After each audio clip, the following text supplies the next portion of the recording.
하나님께서 영광 받으신 줄로 믿습니다. 오늘은 예수님께서 부활하신 부활 주일입니다. 우리 주변에 계신 분들에게 예수님 부활하셨습니다 라고 다시 한번 고백하겠습니다. 예수님 부활하셨습니다. 예수님 부활하셨습니다. 성경에 보면 예수님의 부활의 소식을 가장 먼저 전해준 사람들이 있습니다. 오늘 본문 말씀에 나오는 바로 여인들이었습니다. 우리 1절 말씀을 함께 읽어보겠습니다. 안식 후 첫날 새벽에 이 여자들이 그 준비한 향품을 가지고 무덤에 가서 아멘. 이 여인들은 예수님께서 돌아가셨음에도 불구하고 그분의 사랑과 말씀을 기억하면서 향품으로 그 시신을 닦기 위해서 무덤으로 올라갔습니다. 그런데 그 무덤에 갔을 때 예수님의 시신이 없는 것을 발견하게 되었습니다. 부활의 새벽 예수님의 무덤을 찾은 이 여인들이 예수 부활에 증언한 첫 번째 제자들이 되었습니다. 오늘은 이 여인들의 부활의 증인이 되기까지 겪은 심리적인 변화를 우리가 함께 따라가며 살펴보며 우리 역시 이 땅 가운데 부활의 증인으로 살아가기를 다짐하는 귀한 은혜의 시간이 되기를 간절히 소망합니다. 첫 번째, 이 여인들은 근심의 단계로부터 시작을 하였습니다. 본문은 안식 후 첫날, 지금의 주일 아침에 예수님의 무덤을 찾았을 때 그녀들의 반응을 기록하고 있습니다. 본문 3절과 4절 말씀을 함께 읽겠습니다. 들어가니 주 예수의 시체가 보이지 아니하더라. 이로 인하여 근심할 때에 문득 찬란한 옷을 입은 두 사람이 곁에 섰는지라. 아멘. 그녀들의 첫 번째 반응은 근심이었습니다. 이 근심이라고 하는 단어는 궁금함, 당황함, 의심 이런 뜻으로도 사용될 수가 있습니다. 예수님의 시신이 없어진 이 상황 가운데 그녀들은 매우 당황하고 이게 어떻게 된 일인가 의심하고 근심했습니다. 아마도 그 여인들 마음 가운데는 누가 혹 예수님의 시신을 해코지 하려고 그 시신을 훔쳐갔을 거라고 생각하는 이들도 있었던 것 같습니다. 하지만 우리가 말씀을 자세히 살펴보면 예수님의 시신을 훔쳐가는 것은 있을 수가 없는 일이었습니다. 마태복음 27장 63절에서 64절에 보면 예수님께서 평상시에 죽음 이후에 다시 살아나게 될 부활에 대해서 미리 말씀하시고 예고하셨습니다. 그 때문에 종교 지도자들은 예수님의 시신을 혹여나 제자들이 훔쳐가서 예수님께서 부활하셨다라고 거짓말로 증언할까 봐 빌라도에게 그 무덤을 굳게 지켜줄 것을 건의했습니다. 우리 마태복음 27장 64절 말씀을 함께 읽어보겠습니다. 그러므로 명령하여 그 무덤을 사흘까지 굳게 지키게 하소서.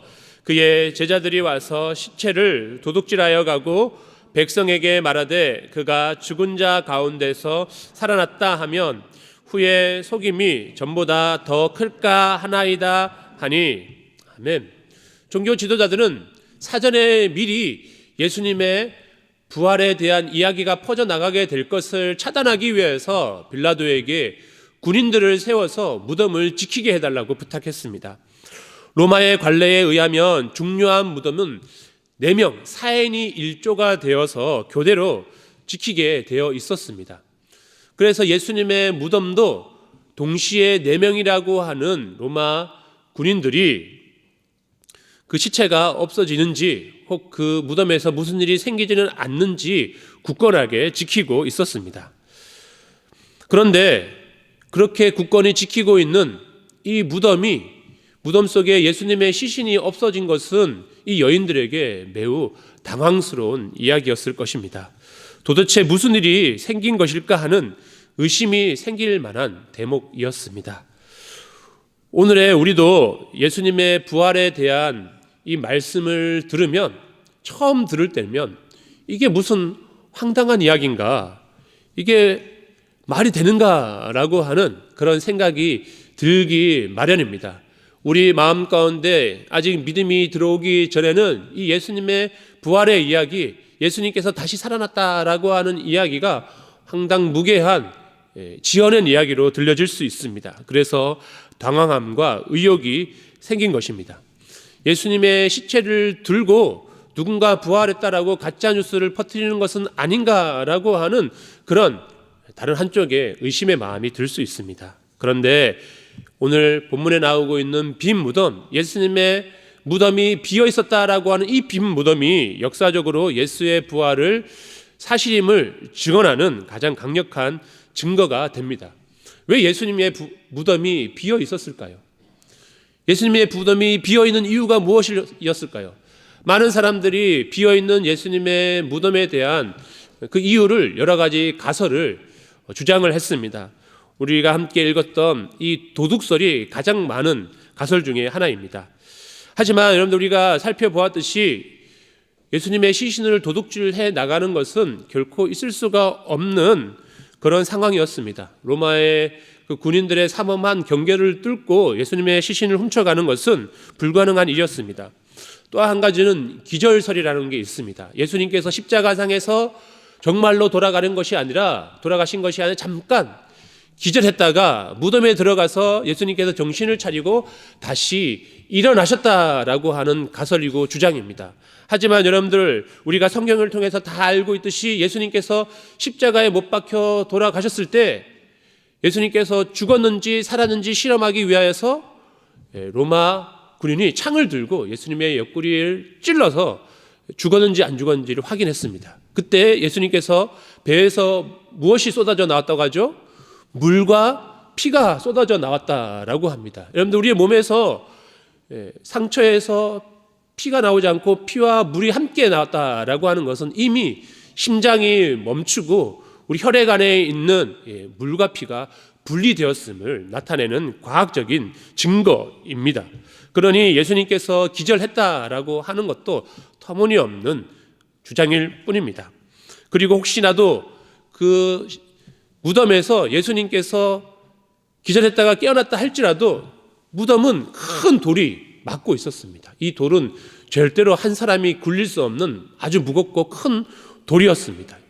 장정 여러 명이서 그것을 옮길 수가 있었습니다. 뿐만 아니라 그 무덤 문 밖에는 로마 군인들이 지키고 있었기 때문에 결코 주님께서 기절했다가 다시 일어나는 것이 아닙니다. 또 다른 주장 가운데는 이 여인들이 예수님의 무덤을 찾지 않고 다른 무덤을 착각해가지고 예수님의 무덤이 엎져졌다라고 하는 그런 설도 있습니다.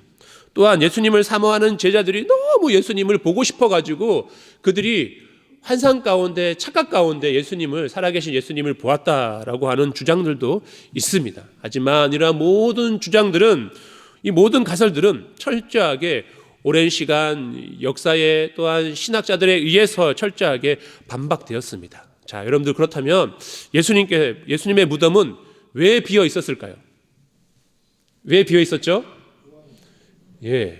여러분들 왜 이렇게 주저하세요? 예수님께서 죽음에서 다시 살아나셔서 부활하셨기 때문에 그 무덤이 비어 있었다라고 하는 것입니다. 여러분들 이 빈 무덤을 통하여서 예수님께서 다시 살아나신 이 사실을 믿음으로 받아들일 수 있는 저와 여러분이 되기를 간절히 축복합니다. 두 번째로 이 여인들은 이 빈 무덤을 통하여서 두려움에 휩싸이게 되었습니다. 5절 말씀을 다시 한번 읽겠습니다. 여자들이 두려워 얼굴을 땅에 대니 두 사람이 이르되 어찌하여 살아있는 자를 죽은 자 가운데서 찾느냐. 아멘. 오늘 말씀에 기록되어 있는 이 두 사람은 아마도 하나님께서 보내신 사자 천사였을 것으로 추측이 됩니다. 그 하늘에 신령한 영인 천사가 그들 가운데 나타나게 된 것이죠. 본문 4절은 문득 찬란한 옷을 입은 두 사람이 곁에 섰다라고 말씀하고 있는데 이 두 사람을 표현하는 찬란하다라고 하는 원어의 의미는 번개처럼 빛난다라고 하는 뜻입니다. 이 사람의 모습이 번개처럼 빛나는 모습을 하고 있었다라고 하는 것이죠.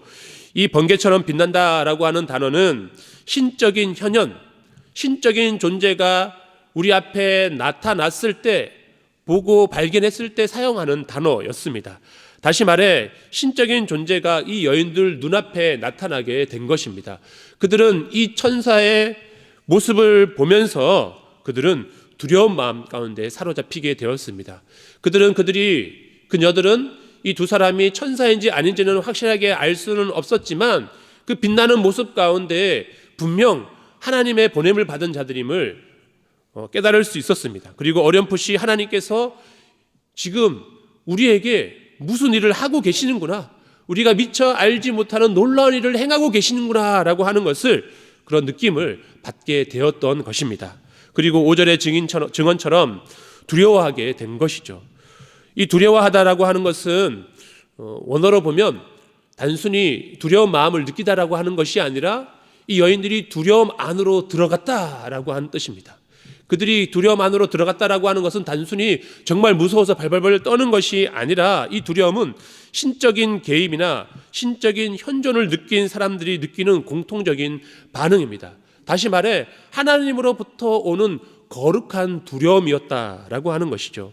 우리가 진리를 찾고 우리가 구원의 길을 향하여서 나아가게 될 때에 그 구도자의 첫 번째 반응은 보통 당황하고 의심하는 것입니다. 하나님의 말씀이 처음 우리 가운데 들려지게 될 때에 이 말씀이 전혀 믿어지지 않고 황당무계하고 의심부터 들게 되는 것이죠. 그런데 계속해서 우리가 예배하고 말씀을 듣고 기도의 자리로 나오게 될 때에 성령 하나님께서 우리에게 역사하시기 시작할 때에 그때부터 이 두려움의 단계를 넘어서 하나님의 현존, 하나님을 조금씩 느끼고 경험하게 되면서 우리는 그다음 두려움을 넘어서 우리는 당황함을 넘어서 거룩한 두려움을 느끼게 되는 것입니다. 모든 사람이, 성경에 보면 모든 사람이 하나님의 임재 앞에 나아갔을 때 첫 번째 반응은 바로 거룩한 두려움, 경외심이었다라고 하는 것입니다. 무엇이라 꼭 집어서 설명하기는 어렵지만 하나님께서 직간접적으로 이제 내 삶에 개입하시고 나와 함께 하시는구나라고 하는 것을 지각하게 되면서 하나님을 경외하는 그런 거룩한 두려움을 갖게 된다라고 하는 것이죠. 독일의 신학자 루돌프 오토는 그런 경험을 누미노제라고 불렀습니다. 이 누미노제는 나의 이성과 자아 밖으로부터 엄습해오는 거룩한 감정, 설명하기 어려운 두렵고도 떨리는 신비한 신적인 현존의 경험이라고 했습니다. 우리가 하나님을 조금씩 알아가게 되면서 우리 안에 미처 한 번도 경험해보거나 생각해보지 못했던 그런 새로운 영적인 감정들이 우리 안으로부터 들어오게 되는데 그것이 바로 누미노제라고 불렀습니다. 지금 빈 무덤 가운데서 천사들을 마주한 이 여인은 이 누미노제를 경험하게 된 것입니다. 하나님께로부터 오게 되는 거룩한 두려움을 경험하게 된 것이죠. 이런 경험은 사람에 따라 다양할 수 있습니다. 그러나 대체적으로 우리가 참된 그리스도인이 되기 전에 주님을 받아들이는 준비로서 일어나는 비이성적이지만 거부할 수 없는 신적인 현존의 어떤 경험이라고 할 수 있는 것이죠. 이런 거룩한 두려움이 어느 날 우리의 마음을 노크하거든 여러분 준비하시기 바랍니다. 이제 하나님을 만날 때가 된 것입니다. 이미 하나님을 만나신 분들은 이 두려움, 이 경외감을 모두 다 경험하셨을 것입니다. 이제 이 두려움을 넘어서 세 번째는 기억의 단계로 나아갑니다. 본문 6절에서 천사들의 증언을 들어보십시오. 6절 말씀을 다시 읽겠습니다. 여기 계시지 않고 살아나셨느니라. 갈릴리에 계시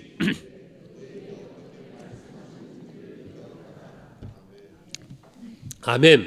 천사들이 어떤 말씀을 기억하라고 말씀하시죠? 우리 7절 말씀도 다시 한번 읽어보겠습니다. 이르시기를 인자가 죄인의 손에 넘겨져 십자가에 못 박히고 제3일에 다시 살아나야 하리라 하셨느니라. 아멘. 예수님께서 이미 제자들과 많은 사람들에게 자신의 십자가 고난에 대해서 예언하셨어요. 그리고 다시 살아날 것을 이미 말씀하셨습니다. 그런데 제자들과 많은 사람들이 지금 예수님께서 십자가에 돌아가시는 이 급박한 상황과 너무나도 경험 없는 상황으로 인하여서 주님의 말씀을 깜빡 잊어버린 거예요.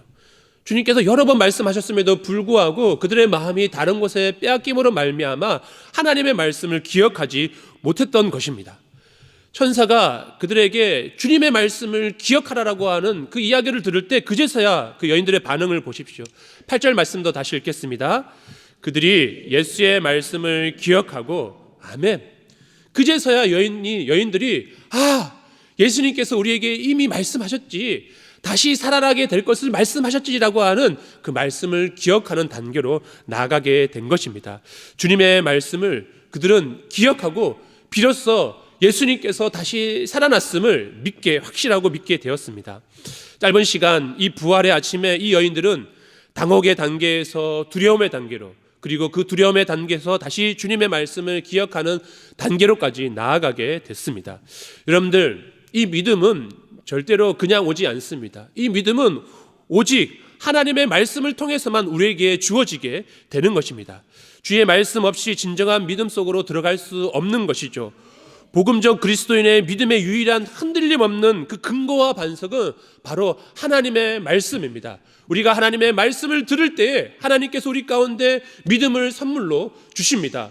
혹여나 우리가 말씀을 잊어버렸다 할지라도 우리가 다시금 굳세게 일어설 수 있는 힘은 그 말씀을 기억하게 될 때 다시 주저앉은 자리에서 일어설 수 있게 된다라고 하는 것입니다.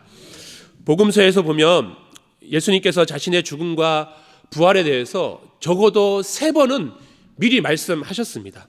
그런데 누가복음 맨 마지막 3번째 주신 말씀을 우리가 살펴보겠습니다. 누가복음 18장 33절에서 34절 말씀을 함께 읽겠습니다. 그들은 채찍질하고 그를 죽일 것이나 그는 3일 만에 살아나리라 하시되 제자들이 이것을 하나도 깨닫지 못하였으니 그 말씀이 감추었으므로 그들이 그 이르신 바를 알지 못하였더라. 아멘. 하나님의 그 말씀이 여러 가지 분주한 삶들로 인하여서 감추어짐으로 말미암아 그들이 다 잊어가지고 지금 예수님께서 십자가에서 죽으시고 3일 만에 부활하신다는 사실을 제자들이 다 깜빡 잊고 있었어요. 그것을 받아들이지 못한 상황 가운데 있었습니다. 그런데 이 여인들이 빈 무덤을 보고 천사가 들려준 이야기를 듣고 예수님의 그 말씀을 다시 기억함을 통하여서 말씀하신 대로 예수님께서 다시 살아나셨구나라고 하는 그 부활을 이제 받아들이게 된 것입니다. 여기 부활의 아침에 여인들처럼 순전하게 말씀을 기억하는 축복을 확인하시기를 바랍니다.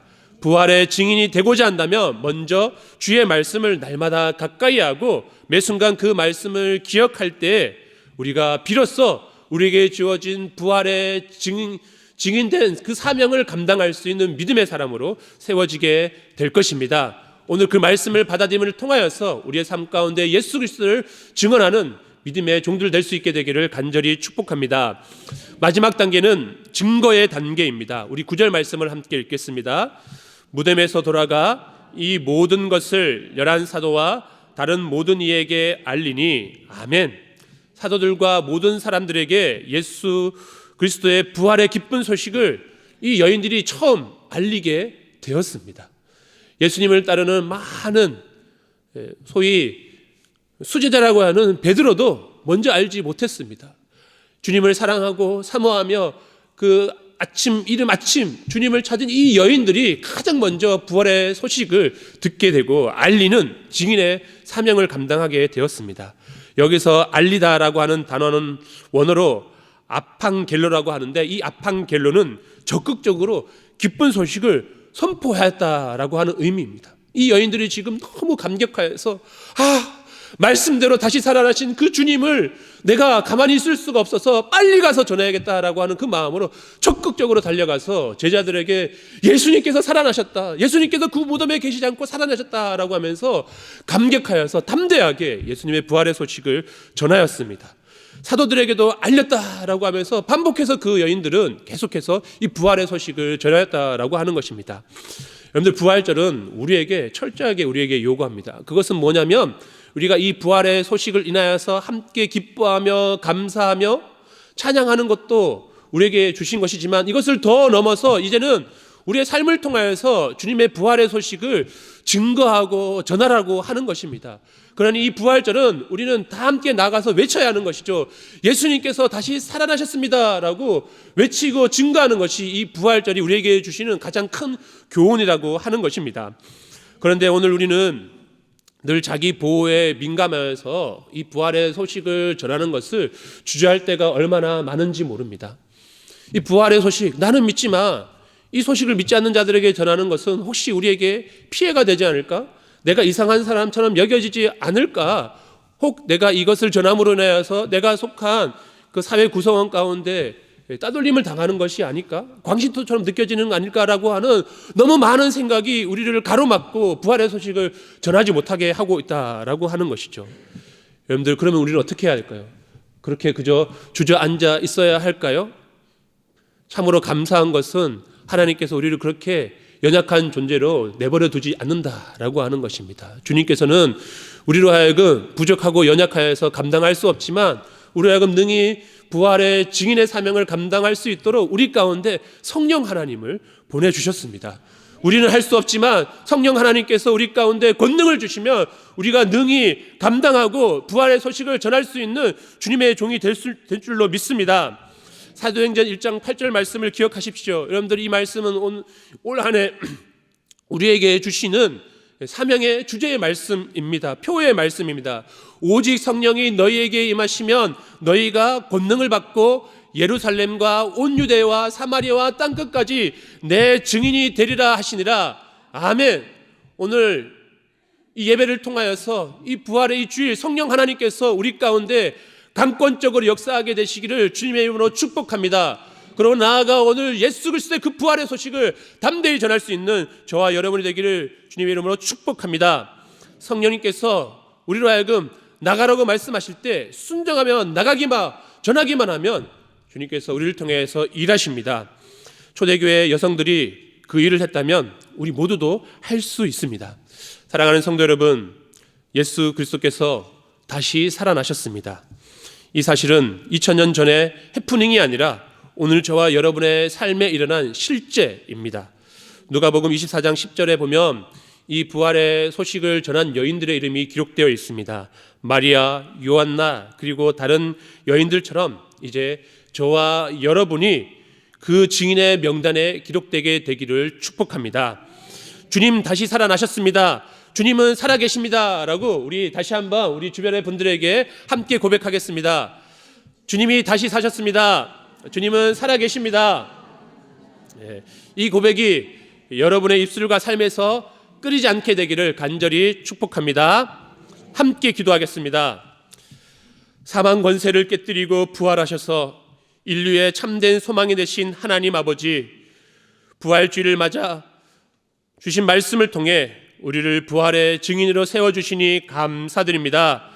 주님, 빈 무덤 앞에서 당황하며 근심했던 여인들이 하나님의 말씀을 기억하고 그 말씀을 온전히 믿고 신뢰함을 통하여서 또한 성령 하나님을 의지함을 통하여서 담대히 부활의 소식을 전하는 그 사명을 감당하였듯이 오늘 또한 우리로 하여금 성령으로 충만하게 하여 주셔서 우리의 입술과 삶을 통하여 주님의 살아계심을 증거할 수 있는 그런 사명자가 될 수 있도록 주여 사용하여 주옵소서. 아버지 하나님, 이제 무덤을 떠나 제자들에게 달려갔던 이 여인들의 그 뜨거운 발걸음을 우리가 본받기를 원합니다. 성령의 권능을 덧입혀 주시고 입술로만 부활을 말하는 자가 아니라 삶의 현장에서 예수 그리스도의 살아계심을 증명하는 순교적인 증인이 될 수 있도록 인도하여 주옵소서.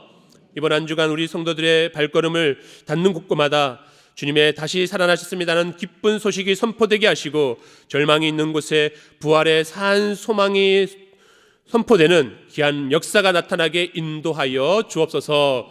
우리 구주 예수 그리스도의 이름으로 기도드립니다. 아멘.